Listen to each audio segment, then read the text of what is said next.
Boa noite a todos. Que o amor do nosso Mestre Jesus nos ampare e nos proteja em todos os instantes da nossa existência. Hoje nós vamos estudar do Evangelho capítulo 26, itens 5 e 6, os vendilhões expulsos do templo. Estava-se no ano 31 de nossa era, após a festa de bodas em Caná, onde Jesus transformara a água em vinho. Ele, sua mãe e seus discípulos desceram a Cafarnaum, permanecendo ali alguns dias. Estava próxima a Páscoa dos judeus e Jesus resolveu subir até Jerusalém. Era uma longa jornada para fazê-la. Uniu-se então Jesus e seus discípulos a um grande grupo que ia pelo caminho rumo à capital. Uma forma de se defender dos malfeitores de estrada era viajar em grupo ou caravana para não acontecer o mesmo que sofreu o homem da parábola do bom samaritano. Seguiram então o curso do Baixo Jordão, deixando Samaria à direita e Pérea à esquerda. As pregações de João Batista deram tanto ênfase à vinda do Messias, que esse era o tema da conversação de todo o grupo viajor. Com grande e vivo entusiasmo, esperançosos, falavam da grandeza nacional. Jesus sabia que essa esperança haveria de sofrer decepção, pois baseava-se em uma falsa compreensão das Escrituras Sagradas. Conhecereis a verdade, e ela vos libertará. Não eram apenas os judeus que visitavam Jerusalém na época da Páscoa. A cidade regurgitava de peregrinos vindos de todas as partes do mundo. Jerusalém, no tempo de Jesus, era a capital nacional, famosa em todo o mundo, antigo centro da vida religiosa, sede do governo nacional, situada sobre um altiplano de quase 1000 metros de altitude, defendida por 5 quilômetros de muralhas e profundos vãos e montes, num dos quais estava localizado o grande templo. Possuía a cidade 3 bairros, a saber: a Cidade Alta, residência dos ricos, situada no Monte Sião; a Cidade Baixa, situada às margens do fosso de Terapion, onde se aglomerava o povo pobre; e o bairro do Templo, com suas vastíssimas dependências, dominava todas as imediações e era ligado à Cidade Alta por meio de uma larga e extensa pedra. Normalmente era de 65 a 70 mil habitantes a população da cidade, número esse permanentemente multiplicado pelo movimento intenso de forasteiros e peregrinos, que, chegando de todas as partes, enchiam a cidade de alarido e de tumulto. E isso durava dia e noite, durante todo o tempo em que as cerimônias da Páscoa se desenvolviam na cidade, até que, terminadas estas, os agrupamentos se recompunham e, da forma que chegaram, iam um a um, demandando às portas da cidade, cantando coros, rumo a seus lares distantes. Novamente danificado,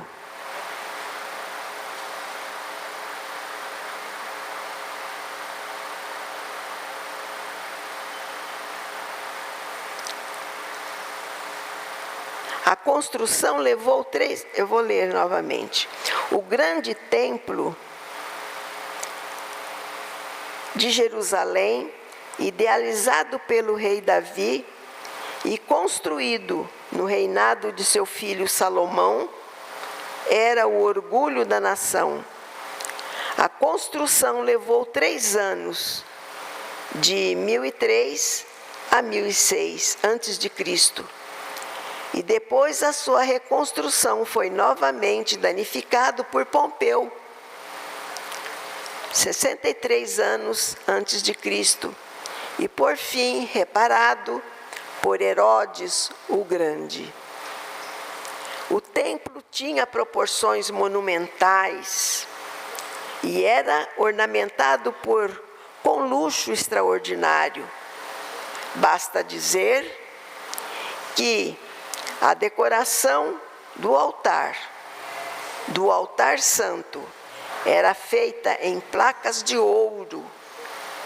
O templo, na sua forma geral, era construído de 2 retângulos concêntricos, separados por enormes pátios com colunas de 6 metros de circunferência. No corpo central, propriamente, erguia-se o templo, onde comportava 50.000 pessoas. Num dos ângulos ligado ao templo, erguia-se a fortaleza Antônia, construída por Herodes, com suas muralhas de 21 metros.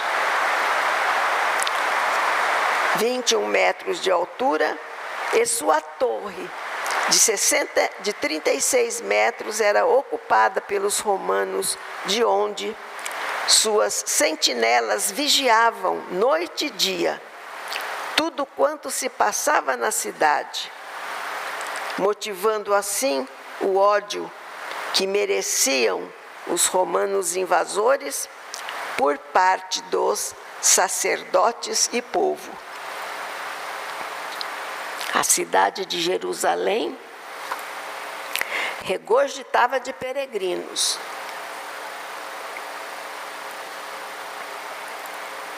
Vindos de todas as partes do mundo, então conhecido, onde havia colônias judaicas e de mercadores estrangeiros que para ali acorriam a negócios.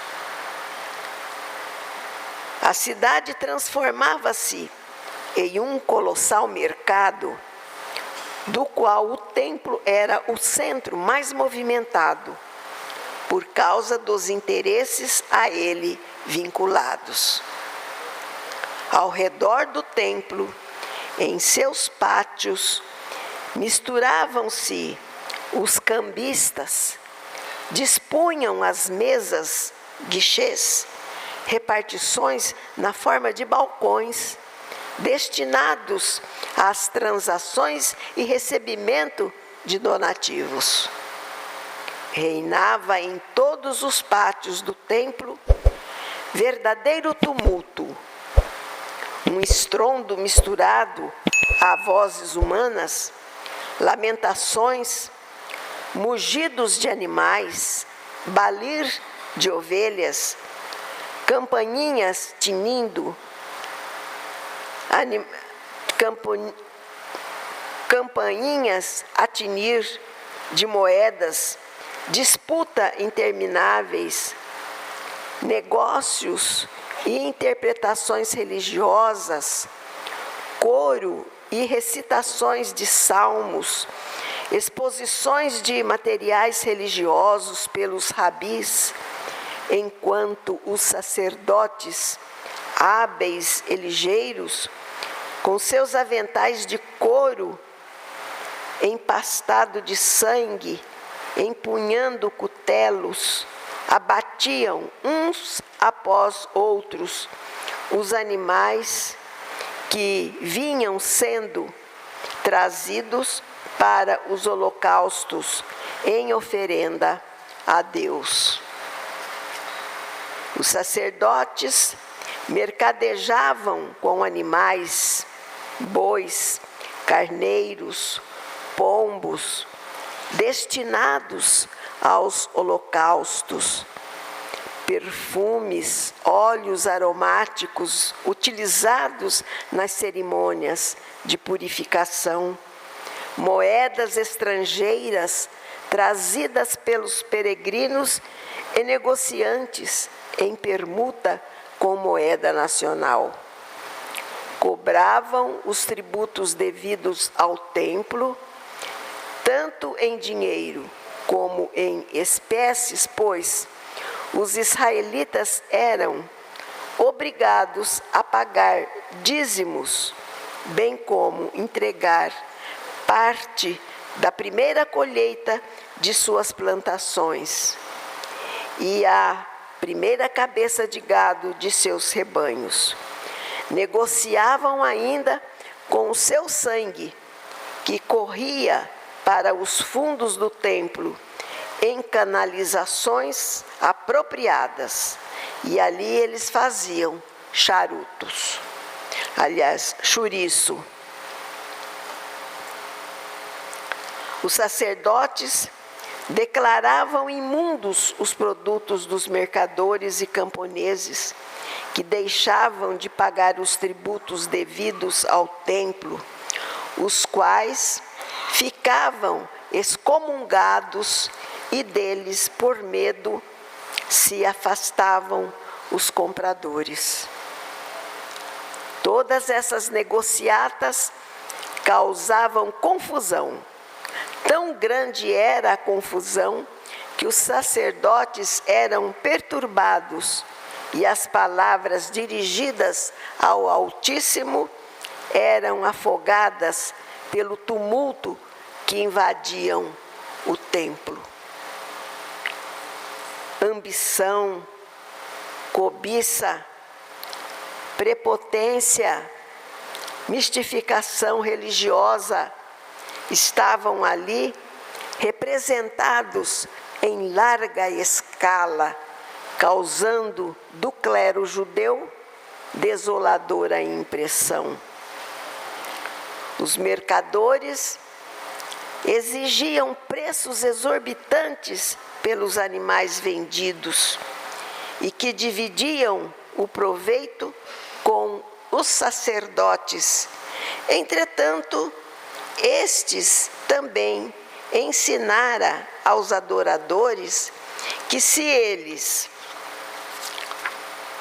não oferecessem sacrifícios, as bênçãos de Deus não repousariam sobre seus filhos e sua terra.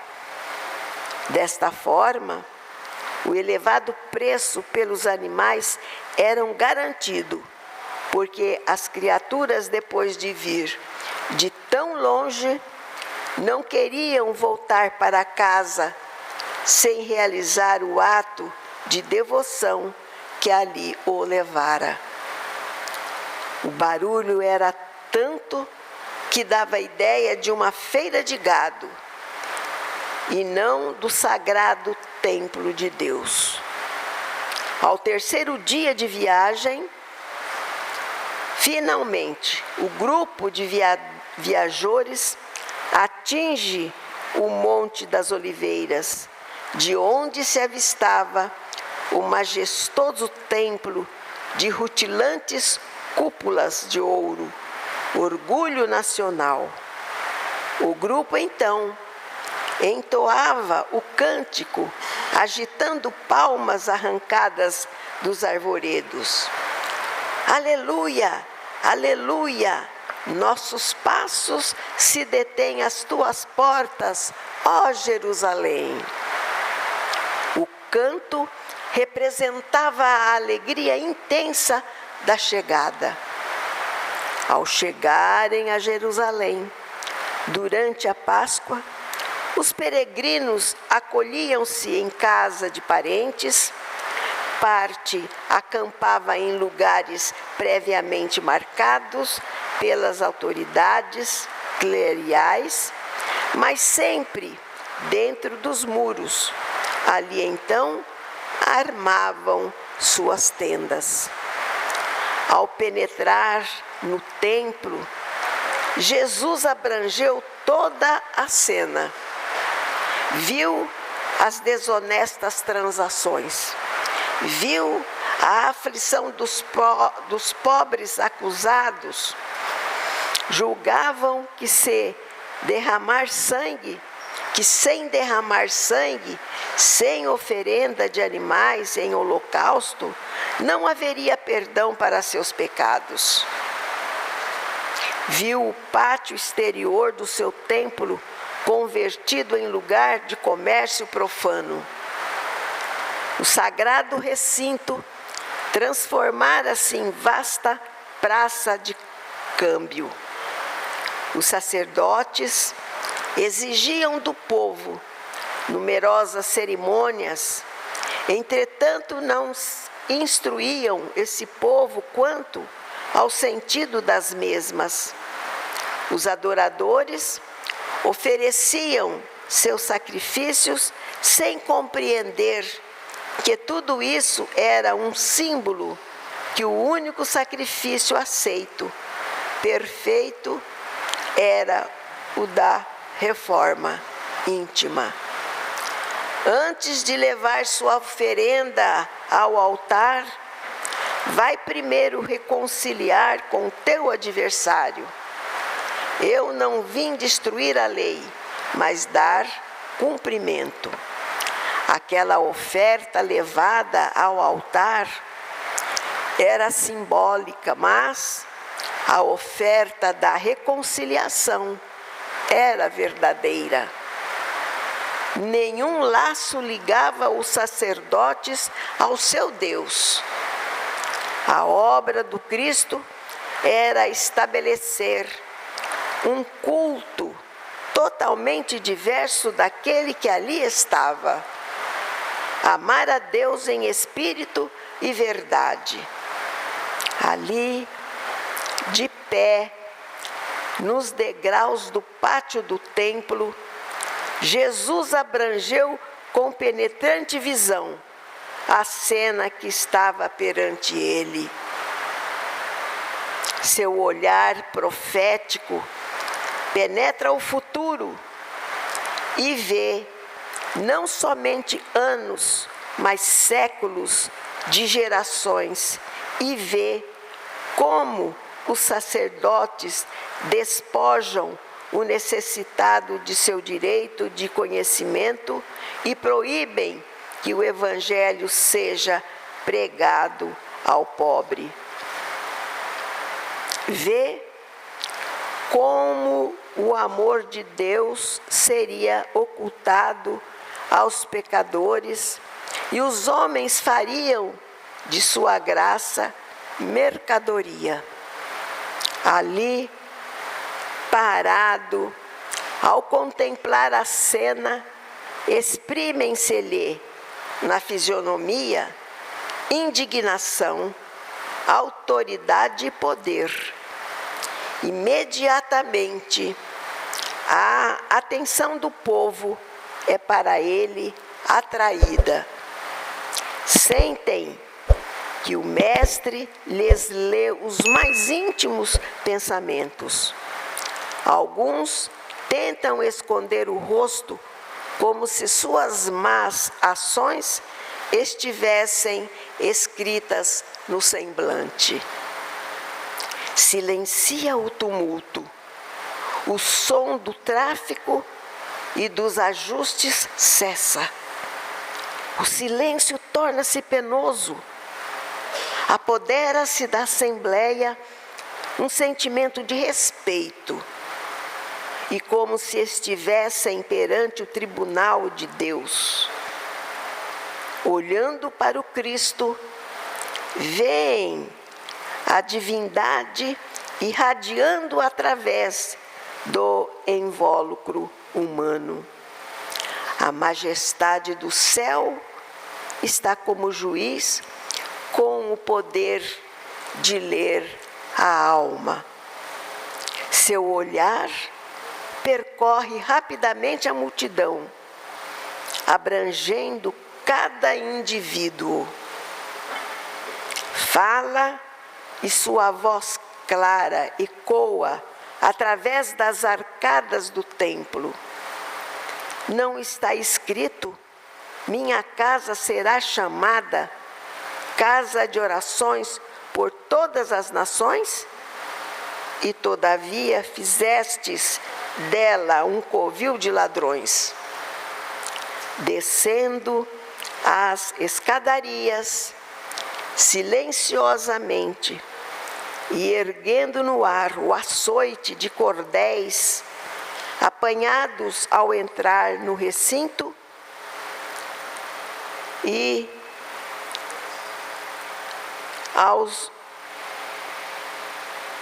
manda aos vendedores que se afastem do recinto do mesmo. Com zelo e severidade, derriba a mesa dos câmbios. As moedas ressoam no mármore do chão. Ninguém lhe questiona a autoridade e não detém-se para apanhar o mal adquirido ganho, caídos no chão. Jesus lhes bate com um açoite de cordéis, mas aquele simples açoite em suas mãos parece terrível como a espada flamejante. É a autoridade moral de Jesus que cai como açoite em cada um deles. Um pânico perpassa pela multidão, que se sente ofuscada pela sua divindade. Gritos de terror escapam-se de centenas de lábios. Os próprios discípulos tremem e lembram o que está escrito a seu respeito. O zelo da tua casa me devorou. Em pouco tempo, os pátios ficam livres do comércio profano. A presença do Senhor tornou agora sagrado o templo. Com a purificação do templo, anunciou Jesus sua missão como Messias. Milênios de anos são passados, mais de 2000 anos. E aqui estamos nós, novamente, após as nossas idas e vindas pela reencarnação através dos milênios. Como somos hoje? Como estamos nós? Como está a humanidade? O processo árduo da reforma íntima é a luta constante com o nosso eu. É o despojar do homem velho, ressurgindo esperançoso o homem novo. Porque sabemos que os pátios do Templo de Jerusalém cheios do tumulto de um tráfico profano, representam com exatidão o templo da alma, contaminado por paixões diversas. Somos o templo de Deus e o Espírito de Deus habita em nós. Disse Jesus: eu sou o caminho, a verdade e a vida. Ninguém vai ao Pai senão por mim. Somente o Cristo pode purificar o templo do homem. Ele não formará a entrada, mas diz, ou melhor, ele não forçará a entrada, mas diz: eis que estou à porta e bato. Se alguém ouvir a minha voz e abrir a porta, entrarei em sua casa. E neste momento, para que Jesus adentre a nossa casa, o nosso lar, é necessário que façamos uma vez por semana ou todos os dias o culto cristão no lar, que devemos escolher um dia da semana, um horário certo, para realizarmos o culto cristão no lar, abrindo as portas para que Jesus adentre, porque ouvimos a batida e estendemos o Evangelho sobre a mesa, juntamente com uma jarra de água, para que ela seja fluidificada. E em volta da mesa, a família reunida, para fazer uma prece convidando Jesus a entrar, agradecendo pelo dia, pelas bênçãos que temos recebido em todos os instantes da nossa vida, da nossa existência.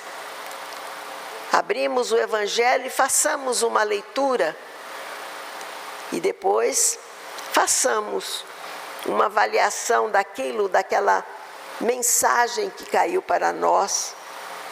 Vamos conversar sobre aquela leitura, a família reunida, cada um falando aquilo que entendeu,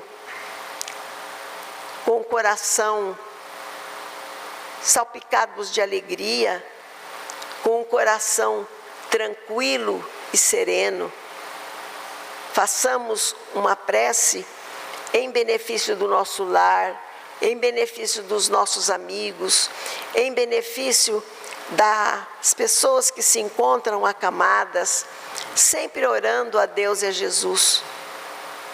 Pois façamos uma prece de encerramento agradecendo a Jesus por estar em nosso lar.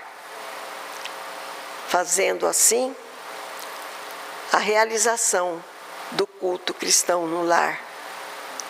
A primeira realização do culto cristão no lar foi em casa de Pedro, Jesus visitando Pedro, olhando aquela mesa e disse para ele como aquela mesa servia para o alimento físico da família, que estendesse pergaminho para que fosse lido a lição.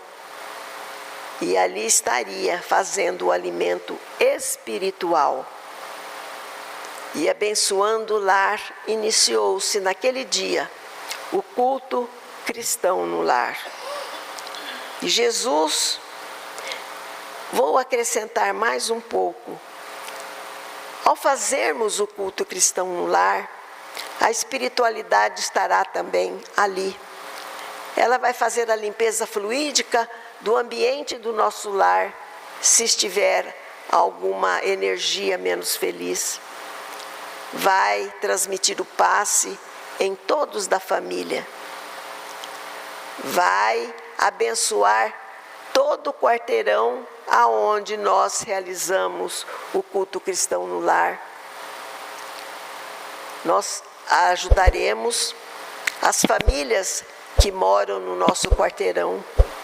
Se for um prédio de apartamentos, um apartamento que fizer o culto cristão no lar, a espiritualidade amiga irá visitar todos os apartamentos, levando as bênçãos àquelas criaturas, recebendo passe espiritual.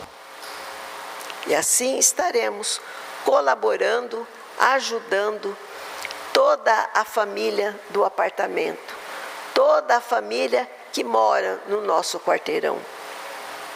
Realizando o culto cristão no lar, estaremos amparados, porque seremos visitados quase todos os dias pelos amigos espirituais. E se algum dia estivermos numa necessidade qualquer e não é o dia de fazermos o Evangelho, podem ter a certeza que a espiritualidade amiga estará lá para ajudar, intuir as criaturas que estão na necessidade. E Jesus não virá somente por um dia, pois ele diz: neles habitarei, e entre eles andarei, e eles serão meu povo. O semblante de Jesus é o mesmo para todos, para os bons e para os maus. Cada um o verá conforme sua visão moral e espiritual. Se bom ou se esforçando para tal, o verá. Amoroso e suave. Se faltoso para com a lei, sem o esforço para se melhorar, o verá inquiridor.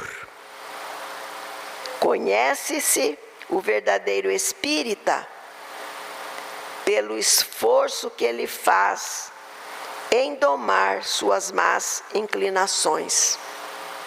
Jesus sabe que nós não somos ainda perfeitos, porque nós estamos num mundo de expiações e provas, porque é o nosso lugar por conta da nossa espiritualidade que ainda não está totalmente livre das influências da matéria.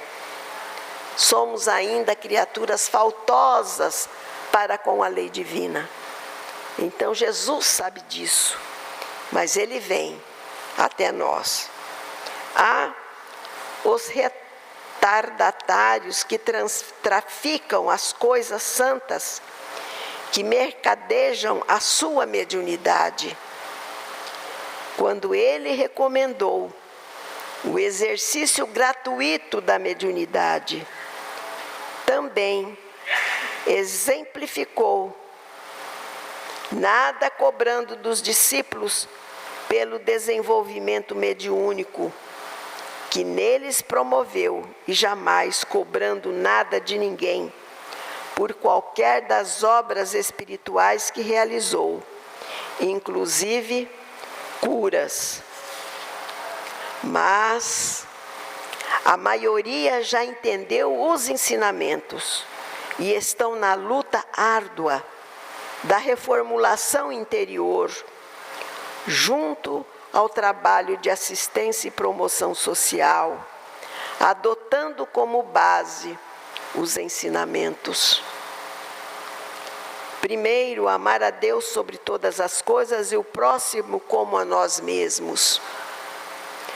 2, fazer aos outros o que gostaríamos que os outros nos fizessem.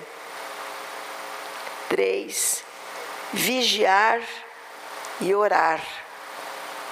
A presença de Jesus em nós purifica e santifica a alma, de maneira que ela seja um santo templo para o Senhor e uma morada de Deus em espírito.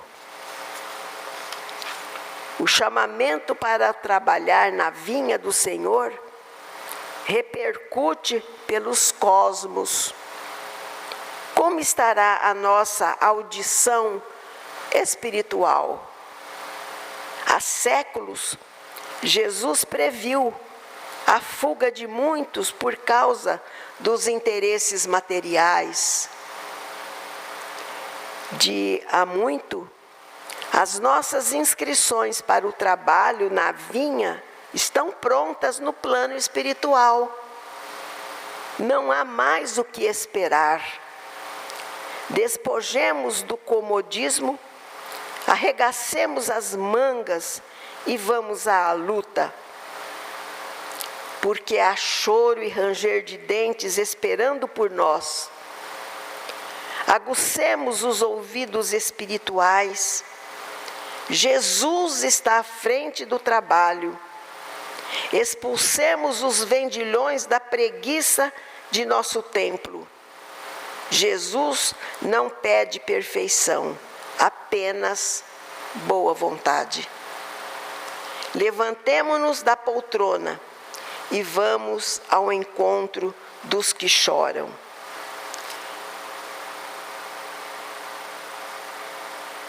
É necessário avaliarmos esses ensinamentos que o Mestre nos trouxe. Temos certeza garantida que, ao aceitar o convite de Jesus que fez, há mais de 2000 anos, venham hoje trabalhar na minha vinha, não foi só para aquela época, percorre pelo cosmos, e nós ainda continuamos surdos ao chamamento de Jesus, ao convite que Ele fez. Ele não vai obrigar ninguém a fazer o trabalho, o auxílio, mas Ele faz o convite. Aceita quem se sentir chamado, e mais depressa estaremos mais próximos dEle. Que o Mestre Jesus, o meigo Rabi da Galileia, possa continuar abençoando a todos nós, a todas as criaturas de todo o nosso planeta, planeta Terra, envolvendo a todos no equilíbrio, na serenidade, buscando o despertamento espiritual de cada um.